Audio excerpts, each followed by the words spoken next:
Yo, what's good, guys? Welcome back. I'm super stoked because today we got the homie Tony Gaste here from Mexico. And we're gonna bring you guys a sick video. We're gonna give you guys some Hefesto tips on how to get a better Hefesto, cleaner, stronger, more reps, etc. But first, the most important thing you gotta do first is what? Warm up. Let's go.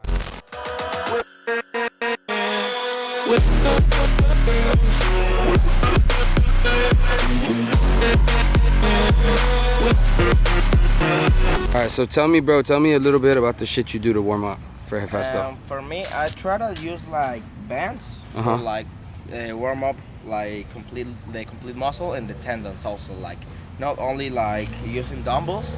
So actually you can like try bands so you can work on the eccentric part and the eccentric part, like concentrating it here and then letting it go slowly. Okay. So you can like work on both parts and it goes slowly, the negative and the positive also. Boom. That fucking bicep, bro. You look like an alien. Alien. I That's also facts. try to do dips or slow dips, so my elbows are like complete warm up and my shoulders are like also. Okay.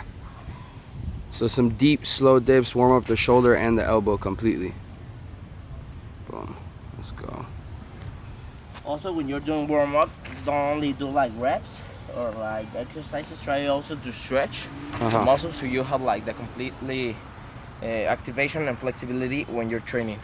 So you're not like, so you don't like rip your muscle, or you don't have like any Injuries, yeah. Okay, cool. So reps and stretching. Yeah. So you get that complete warm up and elasticity. I try to do also like not chin-ups like for warming up, but I use a pivot like Oh, like rows, like rows for the bicep. Yeah, like supinated rows. Yeah. Yeah. The difference between this one and the pants one is that here I try to work like the isometrics like up here. Okay, the holds, the isometric holds. Cool. Like I kind of do like 5 and then hold. 3, 4, 5, hold. Boom. Really activating that bicep.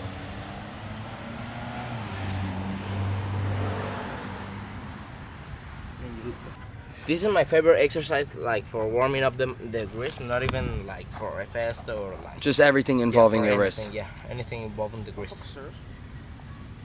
Like it's easier when you have the knees close to the hands, but if you like take it forward, further, it's like harder. Okay, I see. Like even if you leave your feet, obviously, it's gonna be hard. That's the hardest, yeah. So elevate up onto your fingertips using your wrist. Correct. Yeah, going down. And you rep that out. Try to rep it slowly, huh? Yeah, don't try to go like this. No. Yeah, don't go too fast. Like squeeze, like if you're doing like calf raises, the same thing. Like trying to squeeze the muscle, the forearm, like. Dude, that's a dope way to look at it. It's like calf raises, but for your arm. That's funny, yeah. And you can change the angle. Alright, so this is like Hefesto rows, basically. Just the upper back, don't do this like too much. Just like here the shoulders, take it forward, and then pull. Okay, so neutral back, not retracted, not protracted. Exactly, like neutral. Just move the shoulders forward, and then you can like pull like more comfortable. Okay. Like not having this shoulder like stretching it. It's like activating it, and then you can pull with the forearm and the biceps. Okay. Alright, cool, bro. So now we're done with the warm-up. Let's get into the actual workout. You're gonna give us 3 tips on how to get stronger, cleaner Hefestos. Yeah, for me, the first tip for Hefesto is work on your mobility from the shoulders and wrist and elbows. Like that's the first more important thing, and flexibility. Okay. Also, if you don't have flexibility and mobility in your shoulders, you're gonna get injured for real. Okay. So that's my first tip. Like do flexibility and mobility as much as you can. Can you show me like a good drill for it? My favorite ones, like for the Hefesto, is like doing the super stretching, like pronated here, either with your thumbs up or down with the other fingers. You just must like walk and take your hips forward like this. Okay. But not letting your shoulders back.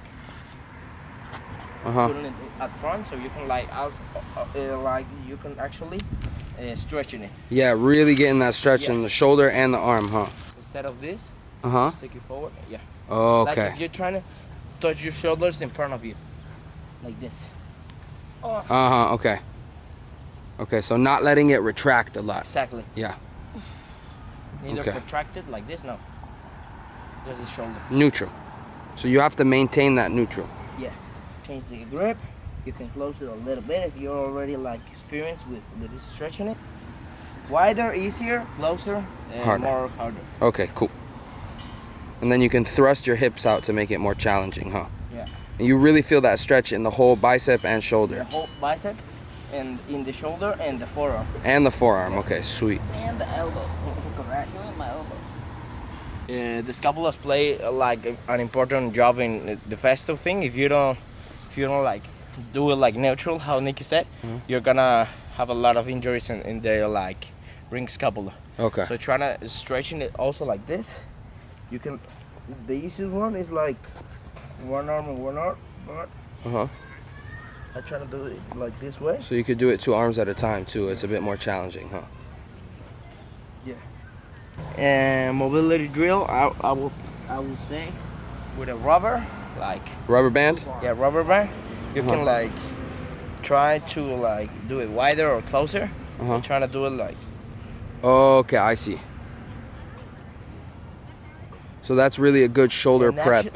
But the important thing here on this mobility drill is like to be able to take my hands up here.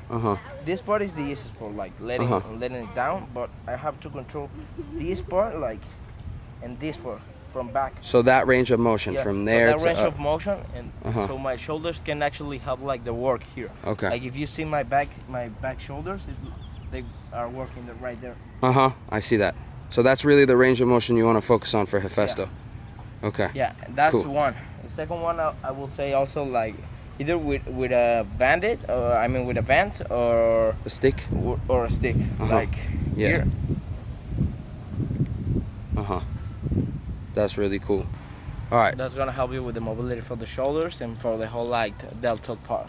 Also for the rotator cuff. Okay, sick.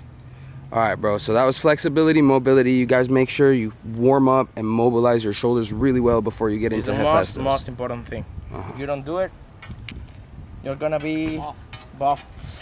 You're gonna be buffed and buffed. For tip number 2, I will say the strengthening part, like Strengthening. strengthening.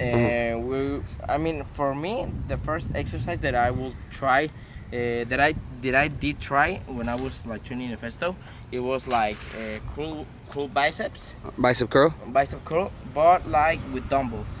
Okay. Actually, that was kind of my favorite ones for like Hefesto because it helps you like to understand and like to isolate the muscle. Okay. Like to only work on the bicep and a little bit on the shoulder. But my favorite ones is hammer. Hammer curl. Hammer curls. Pronated. So neutral grip, pronated grip. This one's gonna help you a lot with the outside part of the forearm. That is actually an important part in the Hefesto. You can see this finger. I put it like this. It makes me like pull even more with my forearm. Oh, okay. But that one, hammer, and I would say 21s. Okay. Like 7 here, like half reps. Then from the midway, 7. Yeah, 7. And then at the end, 7 full reps. Yeah. For like calisthenics or like bodyweight exercises, I would say Hefesto curls. Hefesto curls. If I have my foot like closer to the line of the pivot, it's gonna be harder. Okay. So if I take it like a little bit more back, it's gonna be easier. Okay. Remember to have like the shoulders in a neutral position and a little bit of false grip. Okay. How do I keep my false grip in the Hefesto? I don't do it like this. I do it like this. So this finger is kind of the one who secures the grip. Here, it has to stay out. It has to be outside so I can like pull correctly. Look.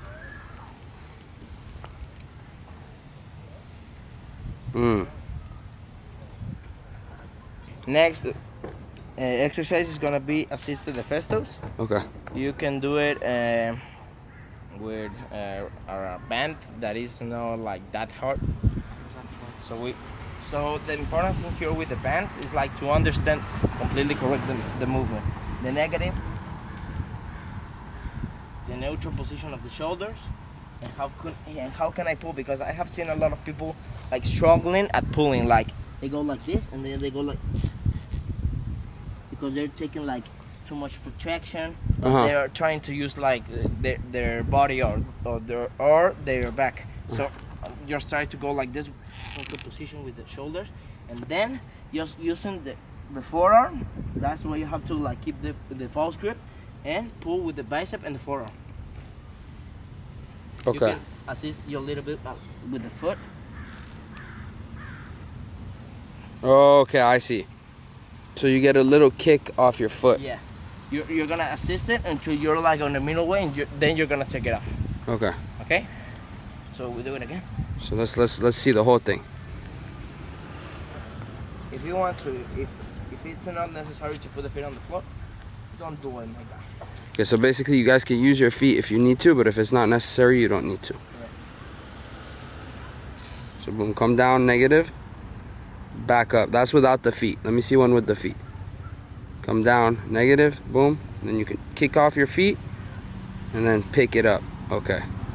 It's like using your feet as a guide. You know, you're not gonna like literally pull or like push with them. You're just gonna let them there, like staying there, and you're just gonna keep the movement with your arms. Okay. Now we're gonna go to the execution part. That normally, the first thing that I do when I'm explaining like the execution of the Hefesto is the form. The forearm? Yeah, the form. The form. Uh-huh. It's not like this, so you can go like all your bicep, because you're gonna torse it no matter what. No, it's not like this neither, because you're not gonna be able to pull with your bicep. Actually, you're pulling with your rear The front delts. of your, yeah, okay. With the real delts. With the rear delts, okay, Yeah, damn. you're doing it like this. That's crazy, because I see a lot of people Hefesto like that, bro. Yeah, me too. But yeah, if you do it like this, you're pulling more with your real delts, and it's more like kind of injury exercise for you to do. So I don't recommend like that type of posture, because it pains also. But the good form that you need to be doing is squeezing your abs, like extend it, don't protract it neither, just squeeze the abs, squeeze the butt, and from here just take your shoulders a little bit forward, like if you want to touch them like here in front of you. Just elevate the scapulas a little bit, like not here, at the front. Okay. So from there you can pull a little bit more comfortable for the biceps, for the elbow, for the wrist. The position is much easier. Actually, if you're like this, you can do whatever you want with your elbows, like pulling back, pulling in, but your shoulders keeping the same position. Okay, you cool. can see like here, on my shoulder, I keep them like this. So don't retract, don't over protract, don't round your back. Yeah, just round the shoulders. There's a difference between protracting your shoulders and rounding your back. You don't have to round your back. You can keep your back neutral and just bring your shoulders forward. There you go. Now we go into the grip part. And normally, the grip part. People think that if they put as much grip as they can, they're gonna be able to pull. But not like that's not like right, because if you pull too much false grip, you're not gonna be able even to like stretch your elbows. Like you're gonna be like this. They're not gonna be able to go like. You're not gonna be able to activate the right muscles. It's not like, it's like bended. Yeah. You know? You need to like stand it all the way, so it can be a right Hefesto. So and even if you use like too much false grip, you're stressing your biceps so much. Like so it's dangerous. It's so dangerous. So try just to like, as the shoulders, just try like to protect the wrist, like here. Okay. Right here. There. So don't over false grip. Yeah. Not like this. No, just leave it here. From when I'm like sitting on the bar, I do it like this. put my hand, like the thumb has to be like in line with the bar, yeah. In the line. Perfect. So actually, similarly to your scapulas, it's like you don't want to like under grip it and you don't want to over grip it. You kind of want to like slide. this, just like just this part, like. Okay. Not the entire forearm like this. No. Okay. Just the wrist a little bit, like until this point. Okay. So you can feel like you're only using that part and you are not like standing too much forearm and bicep. Okay. And for the execution part for the hips, it's a little bit important because some people use it like skipping, like to go up, or otherwise they use it like to keep easier, like the form of the Hefesto easier. They keep like their hips up like this instead of going down the complete body. They only take down the head and the shoulders like. Yeah. So that's a cheat, basically. Yeah. No, so this one. It doesn't count if you're like trying to kick up with your legs, even with your hips or your abs, because it's like a kick up Hefesto, or like we call it a strength kick. So if you do it like this, it doesn't count. And actually, it's worse for your biceps and your shoulders, because if you're stretching them, and from one point from stretching it, you get them too stressed, they can tear. They can tear. So that's why you need to like work on, especially on the technique and the execution of the Hefesto, because if it's not completely bicep and forearm, you can tear it by kicking. So guys, this is the same reason like everyone who really does good calisthenics will tell you to like lock out, is because you want to work that bottom range of motion from the lockout to the flexion slowly, because if you're locked out and then you kip yourself into a flexed position and your muscle's not ready for it, you could hurt yourself. Yeah. Okay. So cool. So the right way to do it is to go down slowly, reach the and pulling slowly, and pull slowly, and control it. Maybe when you're already like used to do the Hefesto, you can do like explosive Hefesto or things like that. But if you're like starting to train it, you need to go like slowly and like taking care of your tendons and your biceps, because they're not used to work with your whole weight, you know. Like they maybe are used to work with, I don't know, 12 kilos in the gym, or because it's a small muscle actually. They're not used to work with your 60 entire body weight, entire body. And if you don't work like by their own, or if you don't isolate them, you can like hurt them, or you can like completely tear it. Okay. So that's the important thing about taking care of the technique and the execution. Okay, cool. So can you execute for me one Hefesto? Correct. All right, my guys. So execution, this is what we talked about. We talked about the wrist, we talked about the shoulders, the wrist, and the hips. So now show me a correctly executed Hefesto. I'm gonna start with your wrists. Let me see. Boom. So he puts the wrist just like that. Shoulders down. Boom. Perfect. Perfect. Perfect. Look at this guy. He's stamped. Boom. All right, bro. Thank you so much for that. I hope you guys enjoyed these tips. And we are going to be coming out with a full-length, in-depth Hefesto tutorial soon. So in the meantime, I hope these tips help you. Keep training hard. Stay safe. Like, subscribe. Once again, we love you guys. Peace out.